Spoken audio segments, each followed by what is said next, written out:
I'm Celine Williams, and welcome to the Leading Through Crisis podcast, a conversation series exploring resiliency and leadership in challenging times.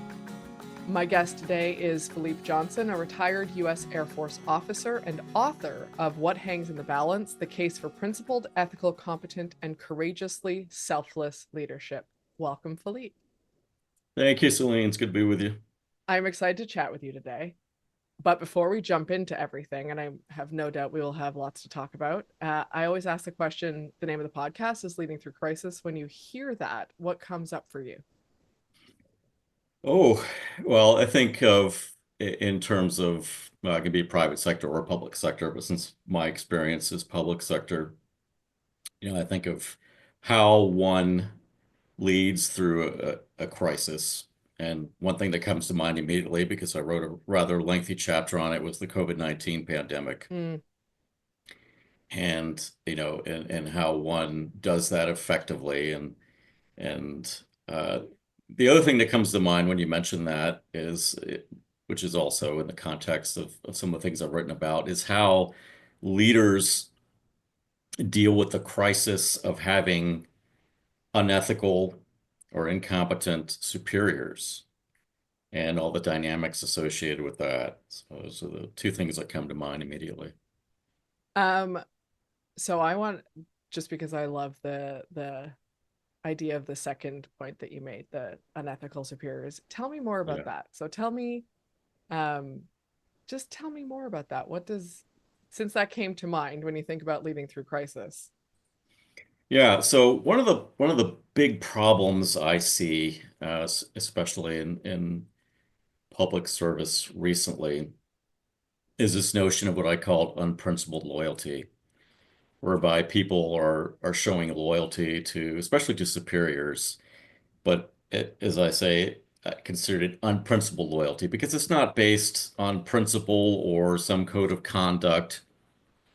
It's based more on self-interest or some warped notion of reciprocity. So and so did this for me. Now I have to help uh, this person, even though it may be unethical for me or unlawful for me to do that. So, the antidote to that is to put principle and duty at the forefront of decision making. And yeah, so there's an example that comes to mind immediately Mm. from President Trump's first term in office, and that was when he was trying to effectively corrupt or weaponize the Justice Department, trying to install somebody new in the final weeks of his administration, the Justice Department, who would effectively try to get states to overturn their presidential vote.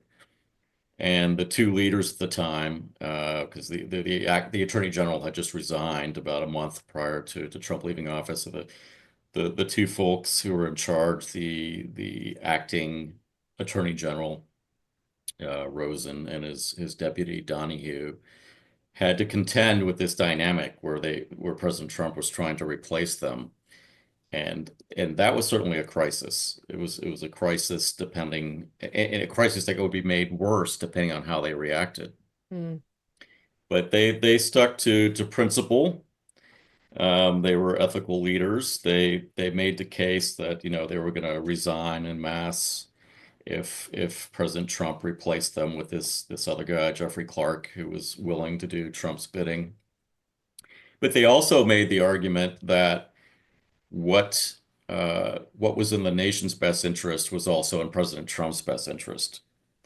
And in the end, Trump relented and did not replace them. And further efforts, there had already been plenty of efforts by then, but further efforts to try to overturn the election stopped. Of course, that was just like 3 days before the January 6th attack on the Capitol. So there was more to come, but at least that effort was slowed or stopped because those leaders stood fast essentially in what was a crisis, a leadership crisis from above. So I'm curious, and it may not be about them specifically, but does it make a difference, or I'm going to state an assumption up front. I assume it is easier to take a stand when you are not alone in taking said stand against someone who is unethical, right? So there were two of them. It was not just one person on their own. Um, so the assumption is that it's easier when it's not only one person. You're not on your own doing it. And inside of that, how does one, what are some of the lessons learned or that could be that someone could learn from this? Let's put it that way. What are some of the things that someone could take away around finding someone to ally with when you're dealing with someone unethical above you, or that for them to be able to stand on their own and be courageous in that way? Because that's fair. I imagine, I'm saying I imagine, even from my own not that level of dealing with like a president, it's scary to do that. There's a lot of fear. You don't know what's going to happen. And it's getting scarier now with what's happening in American government in terms of retaliation and such and potential prosecution of people who were even been pardoned, but without getting too much into detail there. So yeah, it certainly takes more courage if you're acting on your own. Um, that's why it's so important to develop a culture of principle and ethical within an organization because there are strength in numbers.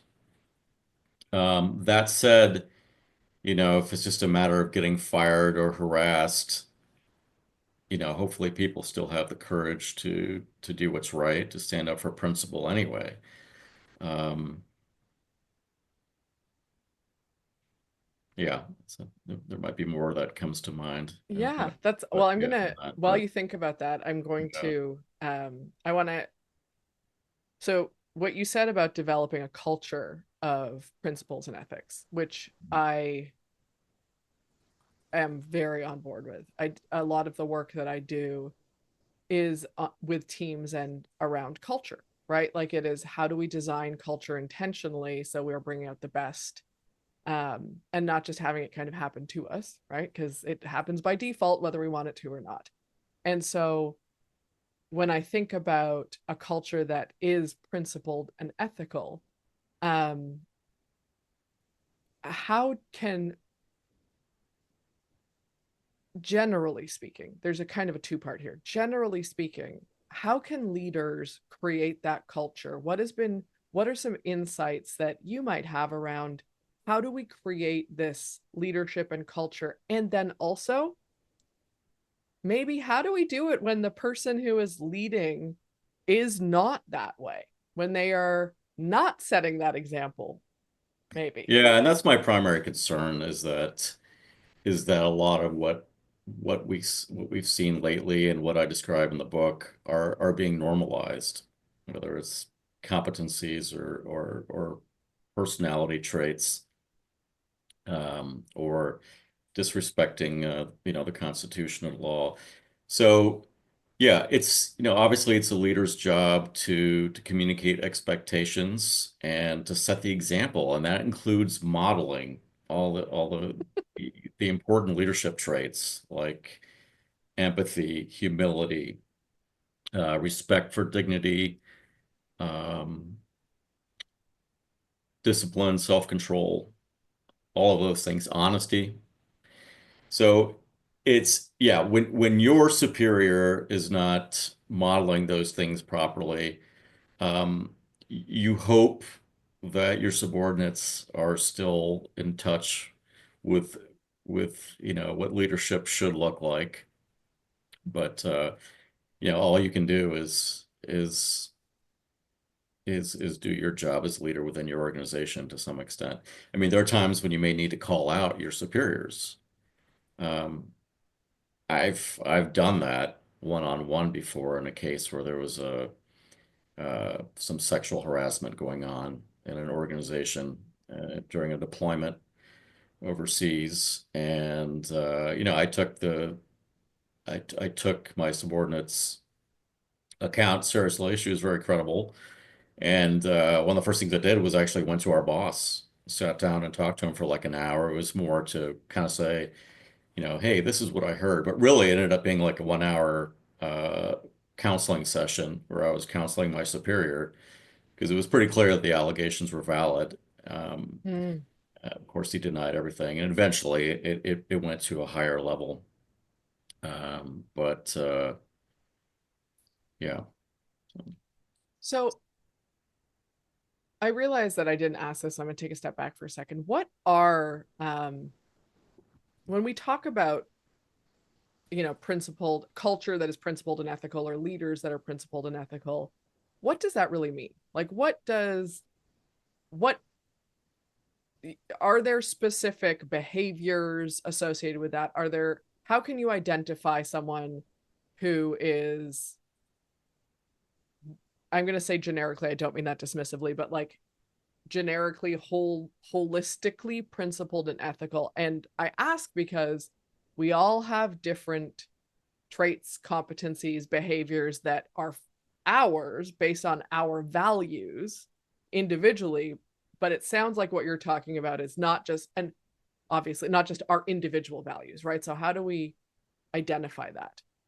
Yeah, because we all come into an organization, whether it's a private sector organization or a government organization, with our own experiences, values, but at some point, and to some extent, those need to gel with the organization, the core values and principles of an organization. Absolutely. And that's the job of leadership. So, um, you have to, the leader's job is to promote those organizational core values and principles. Um, and for example, in public service, that starts with the Constitution and other values that are enshrined in the Constitution. Um, being, acting out of principle is requires courage, as we discussed earlier. Despite the fact that there might be risks to your career and to your personal safety. We've seen plenty of examples of that recently, and hopefully we'll see more, despite, the fact that people are afraid. I mean, even newspapers are afraid, for example, to criticize President Trump these days. Um, with respect to to ethical leadership, there, I think again, it's about character, and and that's crucial for fostering trust with subordinates, stakeholders, and the general public if you're in public service. And ethical decision making or ethical leadership is so important for decision making as well. Um, and as I was addressing earlier, unprincipled or principled loyalty is an important part of principled leadership as well. And that can mean things like still supporting a boss that you don't like, as long as that what that boss is doing is ethical and legal. Um, so not sure if I completely answered your question there, but No, you, no, that's okay. It's yeah. you don't I so the principle so I, when you talk about principled loyalty, Hmm. actually can we talk about loyalty in general? Is that Yeah. um because I think that, you know, we have a example in the public sphere right now in the US government of loyalty and action and maybe not the most principled ways.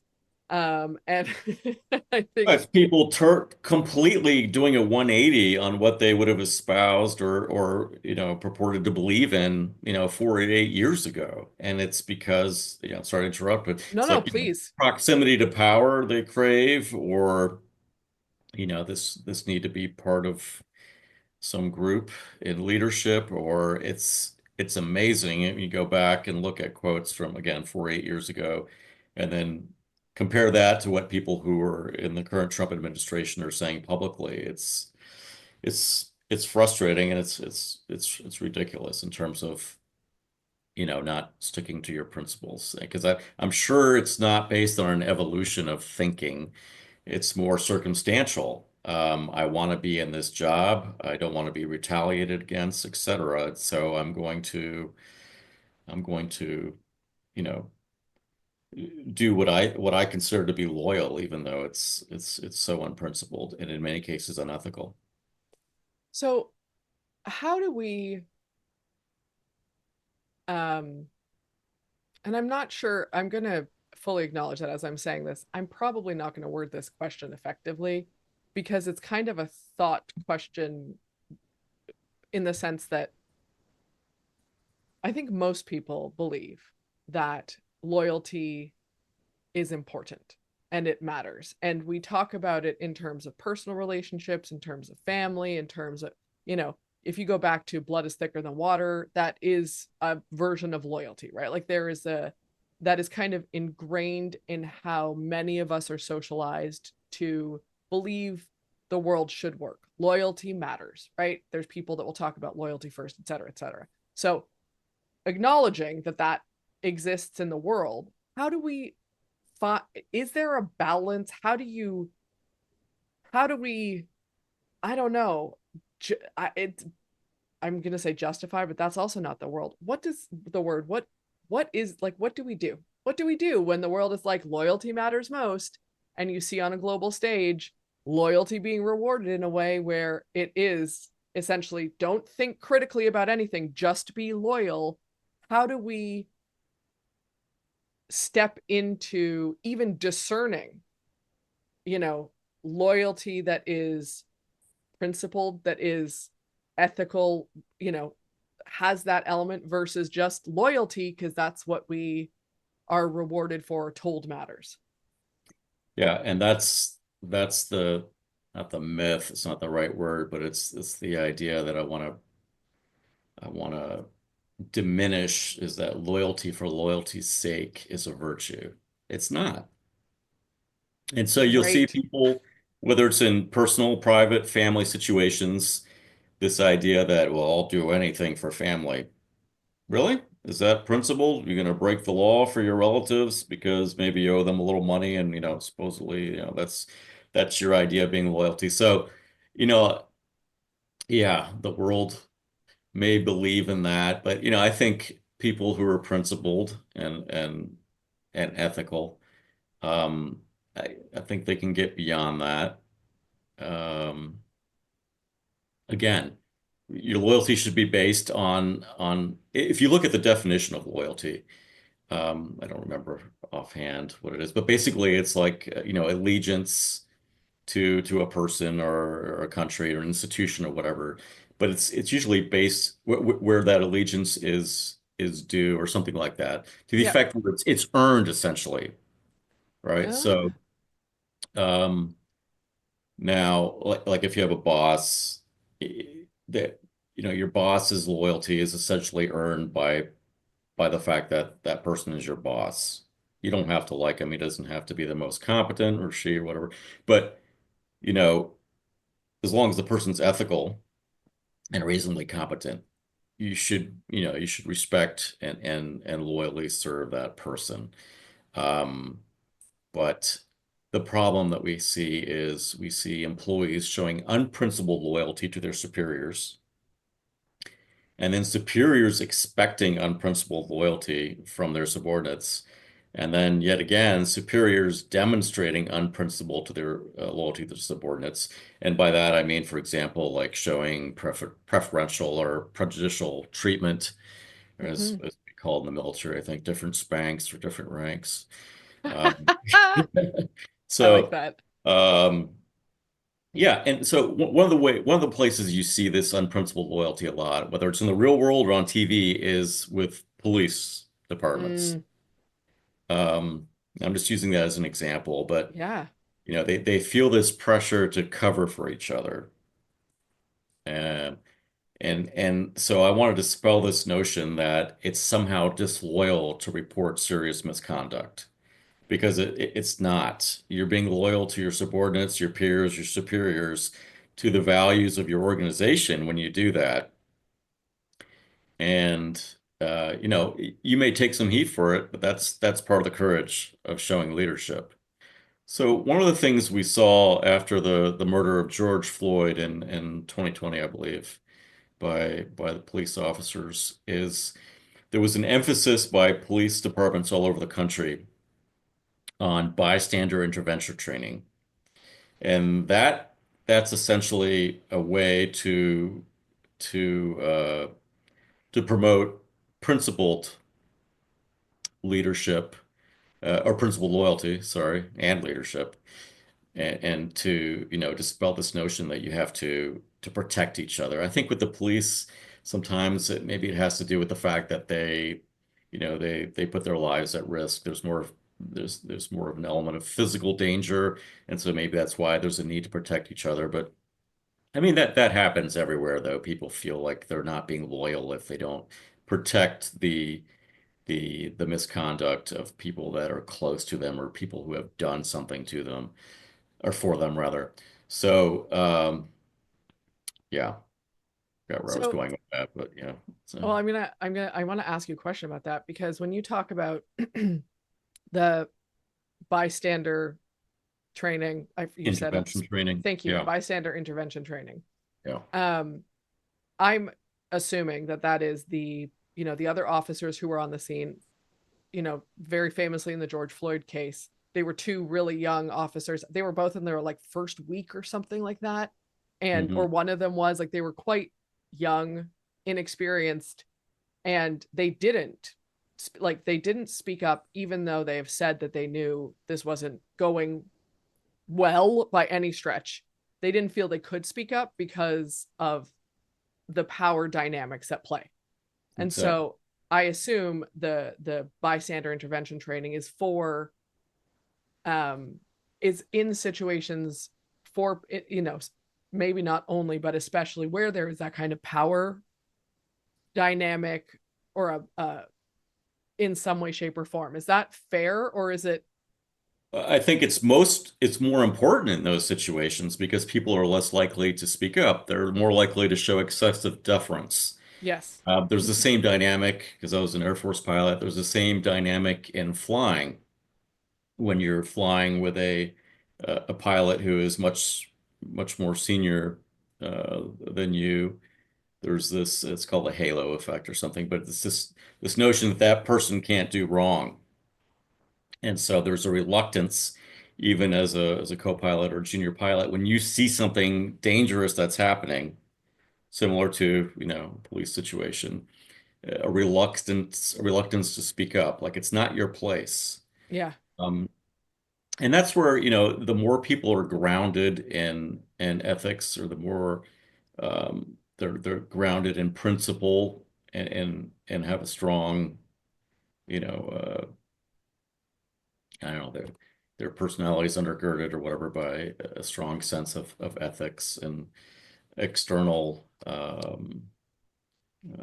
moral components, then they're more likely to speak up, to do something when they see something that's not right. So I think about how one would create environments like this or cultures like this in organizations of all sorts, because this happens in hospital settings with surgeons. It happens in, we know it all over the place. There's very famous stories of manufacturers where people didn't they knew something wasn't going to work and people didn't speak up until it was too late because that wasn't, what was being told to them was the way things were supposed to go.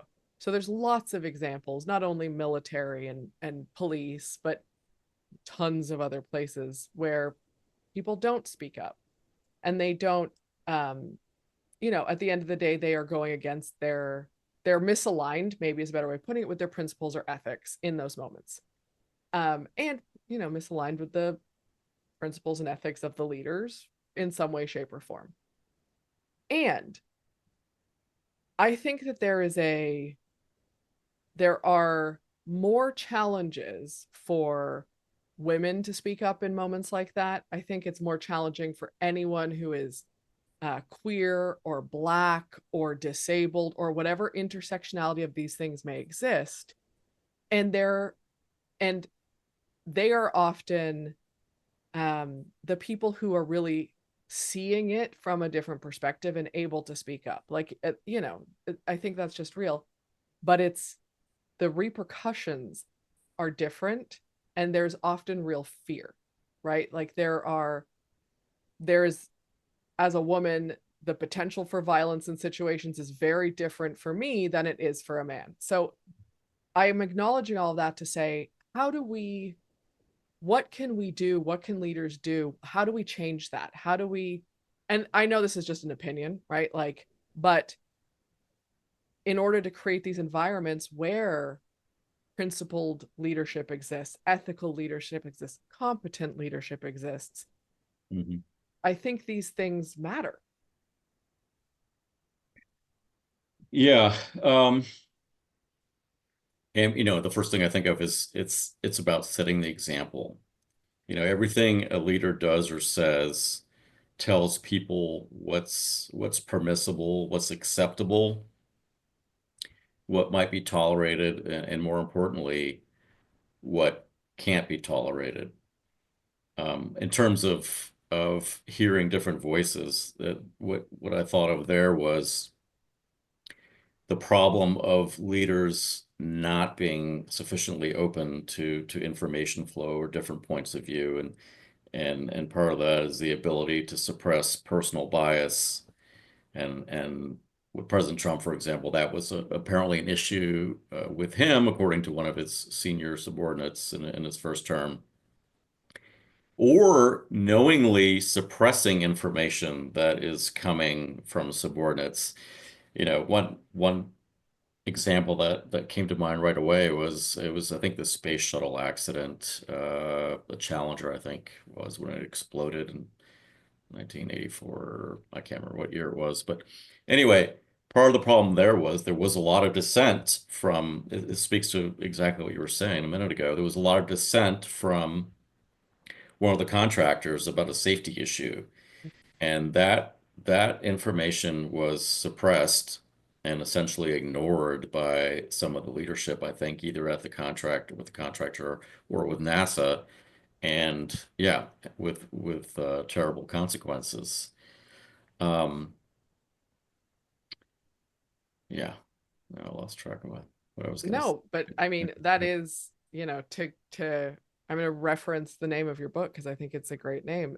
Those are the things that hang in the balance, right? Yeah, yeah. So when I wrote the book, what I was thinking there was it's another way of saying what's at risk. What's at risk and when we don't have principled, ethical, competent, and selfless leadership. At the organizational level, it's things like morale, retention, the ability to recruit, and then, ultimately and most importantly, mission accomplishment. At a more macro or national level, what's at risk are things like quality of life or life itself, even on occasion. Um, Good governance, respect for democratic institutions, national security, and as we're seeing now in the US, unfortunately, to some extent, the rule of law. Yeah. That seems like a lot at risk.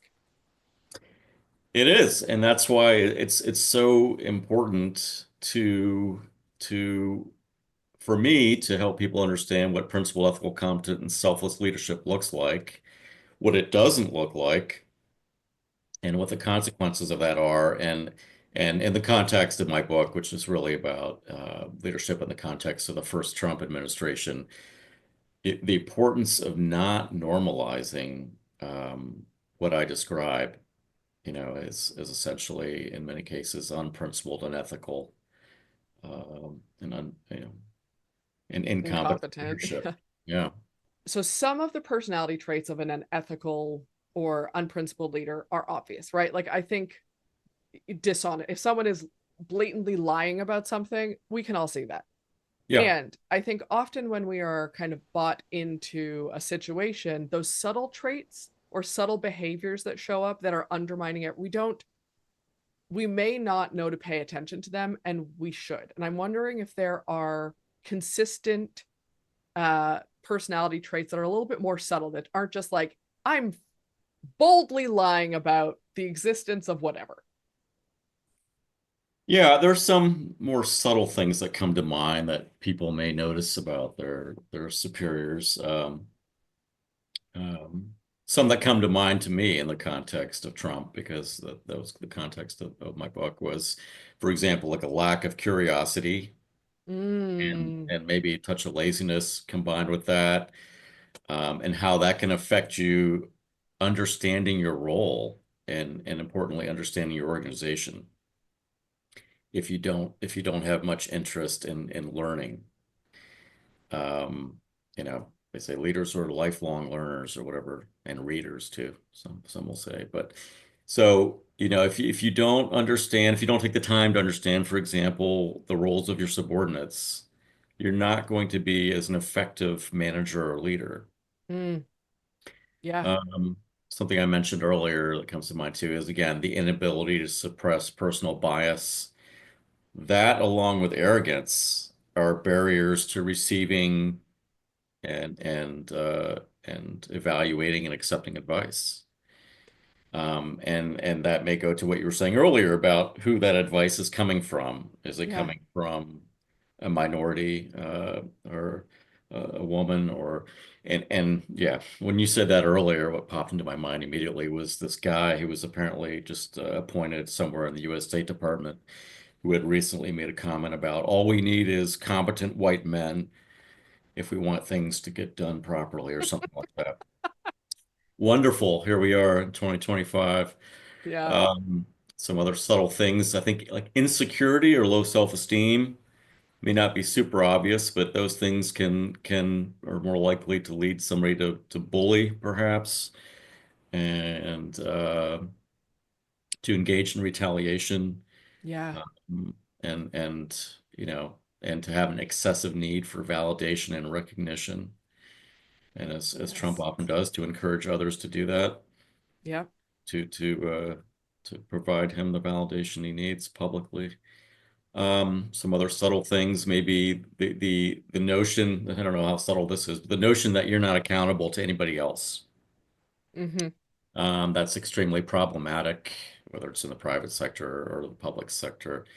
And certainly that can lead to a tolerance of misconduct by your own subordinates if you don't think that you need to be held accountable. Because accountability starts with leadership, not just holding people accountable equitably within the organization, but the having the courage and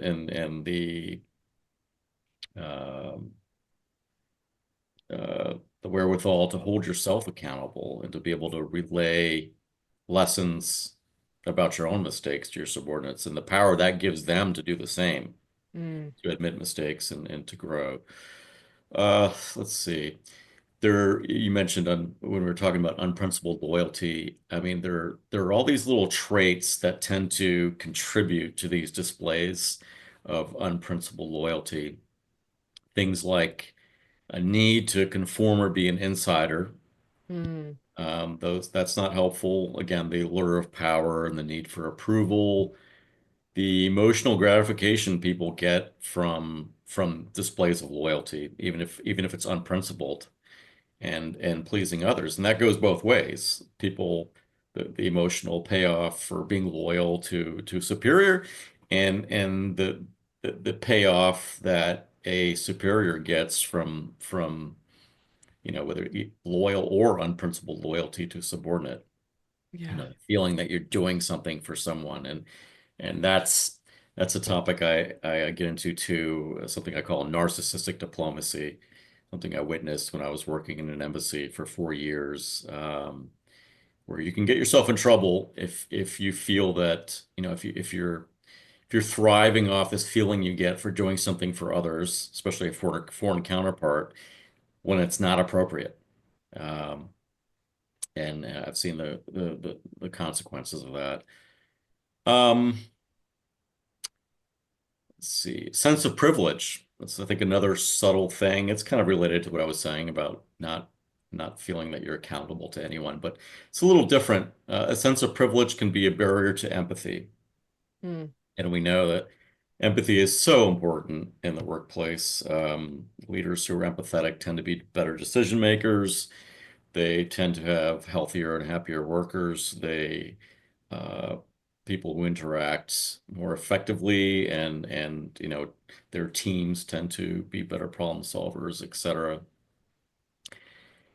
Is Um, there, can I yeah, interrupt for 1 second? I yeah, want to hear more, yeah. but is there, I'm curious, is there what the difference might be between entitlement and a sense of privilege in the way that you're talking about? Because it sounds like there is a difference. And I Yes. think lots of people nowadays hear sense of privilege and they just go, well, that's entitlement.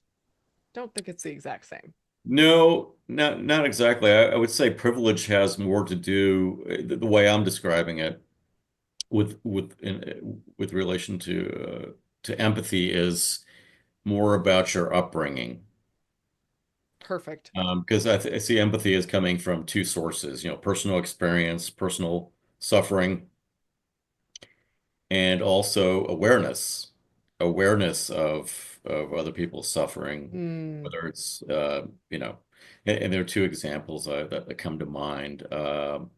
You know, uh, Historical examples, Jimmy Carter, President Carter, uh, his awareness of the racial discrimination that was going on in the South, that he felt that that was one of the sources of his empathy. hmm. And the other example was President FDR, Franklin Delano Roosevelt, had polio, and a lot of historians feel that personal experience, that personal suffering, was a source of his empathy. Um, I got off track there. Can you repeat what You you were, heard? no, no, no. I was asking you were talking about sense of privilege and I interrupted you Oh, just to yes. clarify the So, difference. so yeah, I see privilege as being more with having to do more with one's background versus entitlement. That may come from one's background and upbringing as well, but unfortunately, that may be tied a lot to narcissism, for example, which is another one of the subtle things I was going to bring up. And that may not be a very subtle personality trait, but it includes behaviors like having a grandiose sense of self-importance, being interpersonally exploitative, which can result in exploiting people and institutions if Yeah. you're in public service. And as I mentioned a second ago, engaging in what I call narcissistic diplomacy. I think there is a difference there. And as far as being entitled, one of the things that is most concerning to me there is people feeling entitled to that which they're not entitled to. Um, Whether it's authorities in government or personal boundaries. Um, yeah. Yeah. Yeah. Thank you. I appreciate the clarification because I do think a lot of times people hear privilege and they immediately go, that's just entitlement. And it's not to what you're saying. And it shouldn't be. And I appreciate you explaining it from, your perspective and the perspective you've written the book from, because it matters that we clarify those things. Since I interrupted you when you were talking about the sense of privilege, I don't want to, if there were more pieces that you wanted to say, I don't want to completely derail you. And if Uh, that, if there's no, not, that's okay. no. Um, so before we wrap this up, I want to ask the question, is there something that we didn't get to that you want to make sure we talk about, or something that we spoke about that you want to emphasize at this point? Something that came to mind when we were talking about loyalty there is something that's happening right now in in in in the American government, more so than it did in Trump's first term, and that's this emphasis uh, of loyalty over competence Mm, and the problems associating with that. So when you do that, you're probably prioritizing loyalty over ethics and all the personality disorders that include some of the subtle yet harmful things I was just talking about. Um, People that are chosen primary for their personal loyalty are more likely to engage in all kinds of expressions of unprincipled loyalty, which can result in them ignoring ethical compromises of their leaders and subordinates, or engaging in their own unethical behavior. So, um, and the other problem with that is when you focus on competence instead of loyalty is the people in civil service, for example, that who are always there, not the people that are appointed every time a leader comes into office. Those folks often need to engage in necessary dissent and raise concerns. And when you're focused more on loyalty than competence, those people are going to be afraid to speak up. And that can be very problematic. And we kind of touched on that earlier, but yeah, this whole loyalty versus competence dynamic is, I think, a big issue right now because I think, for example, in Trump's first term, he was hiring people that were fairly established and reasonably competent, although he ended up firing a lot of them because uh, they pushed back often when necessary. Whereas now we're not seeing that as much. We're seeing this focus much more on loyalty at any cost, it would seem. Yeah. Um, and I think that is more common than it should be in organizations across the board, is that if you are loyal and you've been with me a long time, I'm going to keep working with you. I'm going to raise you up. I'm going to whatever, versus, um, balancing out perspectives and finding people who are competent or, are experts in something that you're not an expert in to bring that into the fold. So I think this is a very, I don't think we talk about this enough in general, is the idea of loyalty versus competence and ultimately how it damages not only leaders, but organizations' ability to think critically and make good decisions. Yeah. Yeah. If you're so insecure that you can't accept different points of view or, dissent, then um, leadership's probably not for you. You can't be that thin-skinned. Um, yeah. If only more people actually got that and did something with it, because yes, and sadly And there's that's where the many people. narcissism comes in. It's not about you, it's about the organization and the organization's mission. And, again, when you put duty and principle at the forefront of your decision making instead of self-interest, I mean, it kind of all boils down to that. Yeah. And that means taking care of your people, obviously, as well. Yeah, absolutely. Um, well, I want to thank you for taking the time to chat with me today. This is super interesting. I think the topic that your book is about is incredibly important. There will be links in the show notes for people to check it out and to check you out and see what you're up to in the world. Um, but thank you for sharing all of this and the examples that you have, because that's really, it's important for people to know that it's not just a theoretical conversation, right? Like this is real and it's happening and you have the examples. So thank you for having this conversation and sharing them with me. It's much appreciated. Well, thank you so much for having me. Absolutely. Thanks for joining me today on the Leading Through Crisis podcast. If you enjoyed this conversation, please take a minute to rate and review us on your podcast app. If you're interested in learning more about any of our guests, you can find us online at www.leadingthroughcrisis.ca.